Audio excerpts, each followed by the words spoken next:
अस्सलामुअलैकुम नाजरीन, मैं हूं आपका मेज़बान मर्दराज साबरी। आप देख रहे हैं सिटी वन न्यूज़। खबर शामिल करते हैं रावलपिंडी से।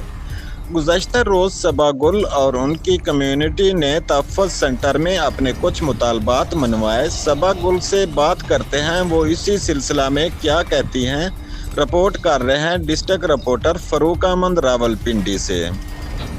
जी अस्सलाम वालेकुम जी, मैं आपका मेज़बान डिस्ट्रिक्ट रिपोर्टर फ़ारूक अहमद। आज हम सबा गुल के घर आए हुए हैं। गुज़श्ता रोज़ इन्होंने तहफ़्फ़ुज़ सेंटर में अपनी कम्युनिटी के लिए एक एहतजाज रिकॉर्ड करवाया था, लेकिन उसके बाद भी ऐसा एक रेस कोर्स थाने की बैक साइड में, रेस कोर्स थाने की हदूद में इनके एक और बंदे का अभी हाल ही में कत्ल हुआ, और पत्तों में भी इन्हीं की पार्टी का बंदा था जिसका नाहक कत्ल हुआ है। आइए हम उनसे पूछते हैं कि ये जुल्म व सितम का सिलसिला आखिर कब ख़त्म होगा, इन्हें आखिर तहफ़्फ़ुज़ कब मिलेगा। आइए बात करते हैं सबा गुल से। जी आप बताइए। जी अस्सलाम वालेकुम, मेरा नाम सबा गुल है। मैं इंडस होम और तड़प की प्रेसिडेंट हूँ। जो बात आपने की वो बात मेरे दिमाग में चल रही थी, यानी कि यही बात आप मुझसे पूछें और इसके बारे में मैं आगाही करना चाहती हूँ, ताकि गवर्नमेंट के इदारों को, गवर्नमेंट ऑफ पाकिस्तान को, एजेंसियों को, मीडिया को और 22 करोड़ आवाम को इस चीज़ के बारे में इल्म होना चाहिए।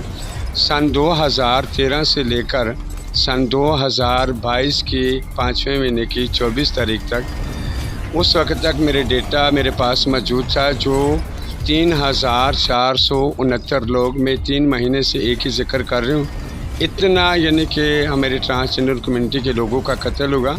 मगर अफसोस इस चीज़ का है मुझे, ये पाकिस्तान की गवर्नमेंट जो है ये सिर्फ मर्दों और औरतों के लिए है, तीसरी जिन्स इनको नज़र क्यों नहीं आती।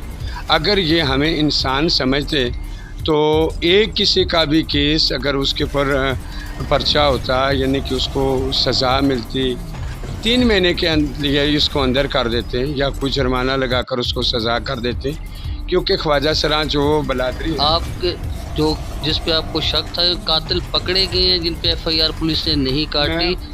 मैं वहीं आती हूँ, आप पहले मेरी पूरी बात सुन लें। जी जी। जो कत्ल किए गए थे, यानी कि मैंने एहतजाज किया, मैंने शीरी मज़ारी को टच किया, मैंने खान साहब को टच किया। वहाँ से जवाब क्या मिला, यानी कि पहले जो गवर्नमेंट आई थी, क्या उन्होंने डंडे पकड़ पकड़ के उन लोगों से बदला लिया। अफसोस इस चीज़ का, जब किसी प्राइम मिनिस्टर का या किसी एजेंसी के बंदे का या किसी ऐसे ओहदेदारान की औलाद के साथ ऐसा जुल्म हो, तो उनके लिए तो कातिल भी पकड़े जाते हैं, सब कुछ पकड़े जाते हैं। तहफ़्फ़ुज़ सेंटर में मैं गई, मैंने अपने ट्रांसजेंडर के लिए रोज़ी रोटी का एक ज़रिया बनाया, ताकि मैं इन लोगों को फ़ाहिशी से बचाना चाहती हूँ। आप हुकूमत से क्या चाहती हैं, क्या मुतालबा है आपका कि आपके साथ क्या किया जाए, आपको क्या तहफ़्फ़ुज़ दिया जाए, किस किस्म के आप मुतालबात चाह रही हैं। वक्त इस वक्त जो हुकूमत चल रही है वज़ीर आला पंजाब से या वज़ीर आज़म शहबाज शरीफ से, आप मुतालबा क्या कर रहे हैं, आप क्या कह रहे हैं कि क्या होना चाहिए।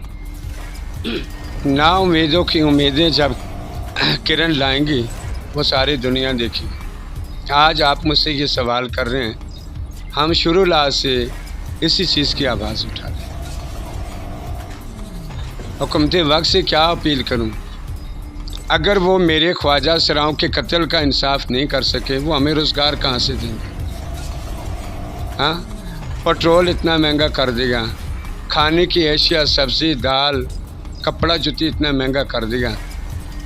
और अगर मैं अपील करूं तो मैं यही अपील करती हूं, कानून के इदारे के अंदर रहकर मेरे ट्रांसजेंडरों को नौकरियां दी जाए, इनको स्टॉल लगा कर दिए जाए, इनके लिए सैलून खोले जाए, इनके लिए कुछ भी कॉस्मेटिक की दुकानें खोले जाएँ, इनके लिए बाज़ार मुंतकिल किया जाए, जहां मेरे इतने ट्रांसजेंडर जो बैगिंग कर रहे हैं, कम से कम वो अच्छी तरफ तो आएँ, हलाल रिज़्क़ की तरफ तो आएँ, ये गुर्गों की जंजल से उन्हें छुड़ाएँ, उन गुर्गों की जंजल से जो माफिया हैं, जो इन्हें गलत तरीके से इस्तेमाल कर रहे हैं, जो गलत एक्टिविज़म में इन्हें शामिल कर रहे हैं, ख़ुद तो गुनाह से भरपूर भरे गए हैं और इनको भी उस तरफ ले जा रहे हैं। सबसे बड़ी बात है, पाकिस्तान के अंदर हमारी सेहत ज़्यादा ज़रूरी